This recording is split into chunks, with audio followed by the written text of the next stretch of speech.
All right, let's dive right into this explainer on planet Yaenddarr. We're looking at a world where survival absolutely requires constant evolution. The environment is actively trying to test you, and surprisingly, death is never really the end. The rules here are just completely unlike anything we experience on Earth. So let's unpack how this incredible system actually works. So here's our roadmap for today. First, welcome to planet Yaenddarr. Second, the cities and culture. Third, Yaenddarr's deadliest biomes. Fourth, the 3 doors of death. And we'll wrap up with the death count system.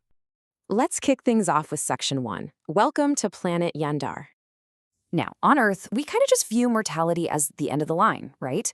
But on Yaenddarr, death is not an ending. It's a curriculum, a sorting mechanism, and a planetary contract. It completely changes the stakes of how you live your life when you know that dying is really just moving on to the next grade level. It's a huge psychological shift. It literally removes the existential dread of the end and replaces it with this intense drive for continuous, albeit pretty brutal, learning.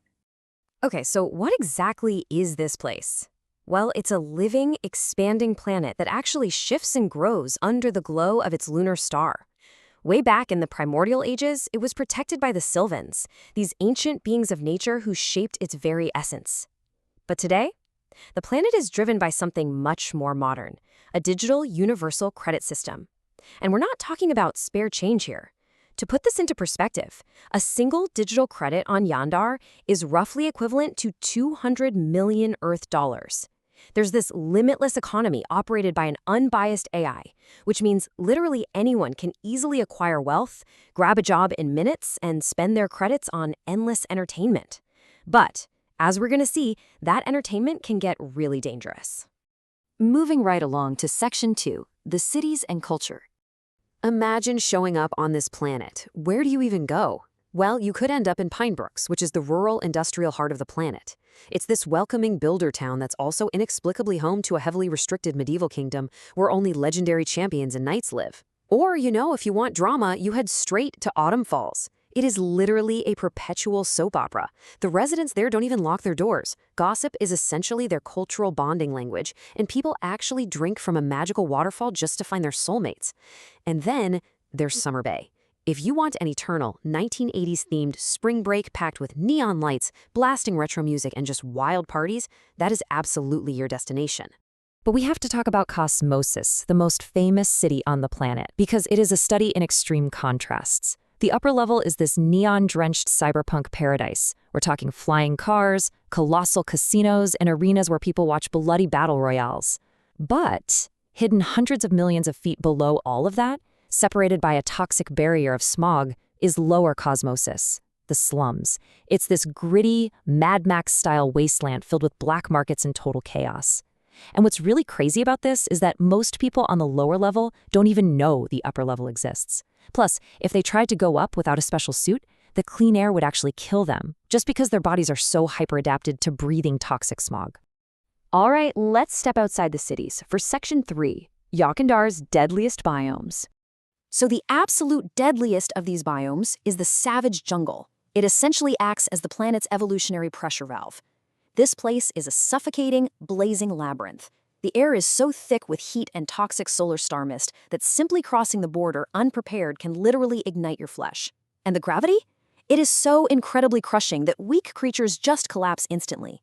The savage jungle doesn't just filter out the weak. It literally forces the strong to undergo rapid physical mutation just to survive the day. It's wild. Now, let's talk about the locals. And by locals, I mean terrifying apex predators. In places like the wildling field, you'll run into the ferris. These are hyper-carnivorous humanoids that fight based on emotional triggers. And get this, they can actually mutate right in the middle of combat. They're constantly clashing with Elysium direcats, who use size-shifting camouflage for these insane stealth ambushes. And then you have the Scorchfang Ravagers, colossal scorpion-like creatures packing solar-charged venom. And here's the kicker. These species don't just fight for food. They engage in ritualistic combat specifically to trigger their own immediate physical evolution. Victory here isn't just winning a fight, it's literal physical transformation. So because death is just incredibly common, whether you're ripped apart by a Phara in the wildling field, crushed by gravity in the savage jungle, or, killed for sport in a Cosmosis Coliseum, we really have to ask the most important question on Yaenddarr. What actually happens when you lose your life here? Which brings us to Section 4, the 3 doors of death. Basically, when you die, your soul takes one of 3 very specific paths. First, there are the Elixir waters. If your body is placed in these sacred rivers, your trauma is completely erased, and you are automatically reborn and ejected right back into a forest stream.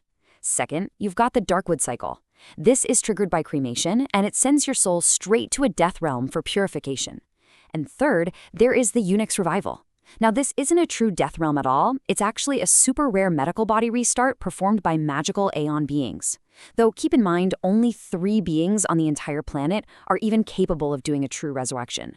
But listen, there is a strict, absolutely vital rule regarding these paths. Natives can safely use the Elixir water burial, but off-worlders, they absolutely cannot.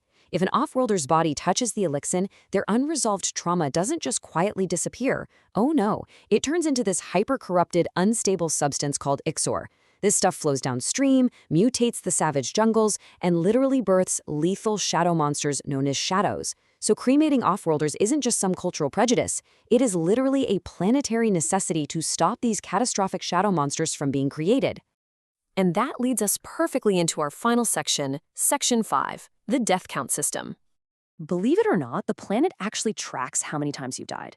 It's almost like leveling up. Your first death sends you to Darkwood, where the whole curriculum is just learning fear and orientation. Your 2nd through 5th deaths, those send you to Deadwood, where the lesson shifts to learning acceptance. But once you die for the 6th time, you finally graduate to the ultimate waiting room, Phantasm. And this is where you learn trauma resolution. But hold on, Phantasm isn't some boring, cloudy waiting room with harp music. It is an indulgent, full-blown afterlife metropolis. It's quite literally a Vegas for the dead, Cancun for ghosts. And what I love about this is that it acts as a total sanctuary. Vampires, werewolves, the undead, they all coexist in total peace here. They work everyday jobs, they hang out. Actually, it's not just peaceful for them. Humans are straight up banned from entering Phantasm. Why? Because of the PTSD humans caused these supernatural beings back on Earth. So, the werewolves act as bouncers to keep them out. Without human interference, these creatures just live in total harmony. And this brings us to a really fascinating planetary mechanic.